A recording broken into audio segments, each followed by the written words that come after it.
المنتخب الارجنتيني العالم كله خلف المنتخب الارجنتيني. رشحتها من البدايه. قوه الارجنتين كانت في ثلاثي وسط الميدان اللي يلعب جيدا الكره، مثل ما يقال بالفرنسيه سي دي جوار الينس تكنيكمون، يعني فنيا لاعبين ممتازين. دابا هادشي كامل كيهضروا على الارجنتين، ما يجبدوش ديك سميت المغرب. هذا هو الدود ديالو من المغرب، زعما ذاك الانسان اللي كتقول مثقف زعما وواصل وواعي وما عنده علاقه بالعنصريه والو، في الاخر كيخرج زباله ديال بصح جدا. المنتخب الارجنتيني لعب بريتم، الفرقه اللي راهي تحوس باش تدي له تيتر، الرغبه هذيك والاصرار هذاك. هما اصلا في التحليل وفي الصحافه وفي هادشي ديالهم كيقلبوش على واحد زعما كيعرف ما كيبغيش يشري فتنه، ما كيبغيش كيقلبوا على ذاك اللي هو مكاح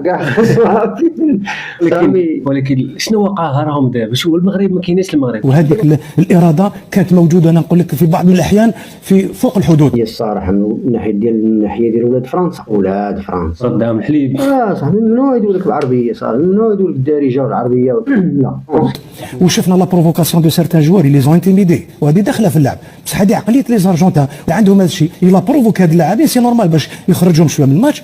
وكاين كذلك في المقابل سو لو بلان استراتيجيك، سو لو بلان استراتيجيك هو على باله. في لا لين داتا رشحتها من البدايه ما حيكون لقاء المغرب جبدوا المغرب بصح المغرب علينا صعب قابل جدا. منتخب قوي وعنده مدرب في المستوى، واللاعبين تاعهم راهم كلهم في المستوى. يعني حتى تشوف اليوم باش تشوف اللي هذا المنتخب قوي جدا، وعنده لا ريزيرف تاع لاعبين في المنتخب. وثاني عندهم والمغرب اصاحبي انت فين اسكت تسمعوا واش غايقول.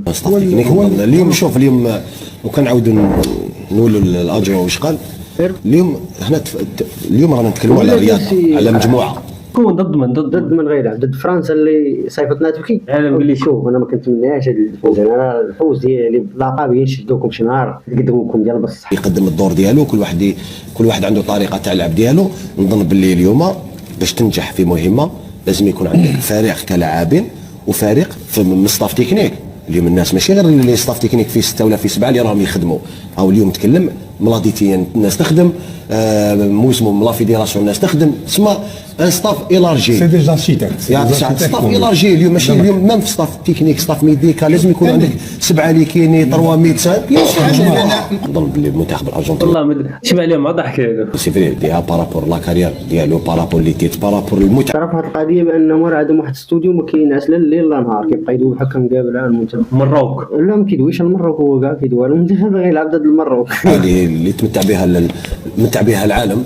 نظن هذه هي بارابور، نظن باللي هذه بون كارجنتينيين سي فري باسكو سي دي سيبورتير. نظن باللي يحبوا البالون، ما كاش تشوفهم كيفاش يسيبورتيو وتشوفهم كيفاش يتنقلوا. هو لعب افيك ان ديسبوزيتيف كما قال سي عمور، تلعب افيك اون ديفونس بلات باسكو كيديروا التحليل الخطه باش كتلعب الارجنتين وكيفاش شنو اللعب قوي وشنو هذا اللي كيفهموا حتى حاجه. هذوك الدراري اللي كاين عندهم ما كانوش كيلعبوا مثلا في فرق اخرين، وهذا ما فهمتي ما تشوفهاش كاع. كان سو لاتاكون علاش داير 3-1. هاد الثلاثي هادو داروا مباراه يعني على مستوى كبير. بلا شك انهم غيقرب يسال الفيديو غيهضروا على المغرب. تروا ريدو لعبوا متقاربين بيناتهم. روماركي في الكوتي سور لي زال يا توجور ان جوار بحال الا فيق من ديما داك الناس كوفرتور ولو تروازيام يجي لعبوا لي ريدو سيتي دي تريونغل دونك ما عندوش وين يحوسوا يعطيو يكونوا مع واحد وكوفرتور ولا كانوا الارجنتين والارجنتين كي يحكموا البالون على ولا روماركيتو كانوا يلعبوا لي لاعبين وحدهم هما كثير وما شتيش المروك اللي عينيه كينقلوا الكره كيحداها غير قلت لك تلعبوا في الدار ما يشدها باستري كورت صغار في وسط يلعبوا نعطي لك تعطيني كيفاش سي لو تروازيام. ما بغاوش يجبدوا المروك اخوان مخاصمين معانا واقيلا. عايشه فيكم هادشي اللي غنقول لكم يا ربي ان شاء الله.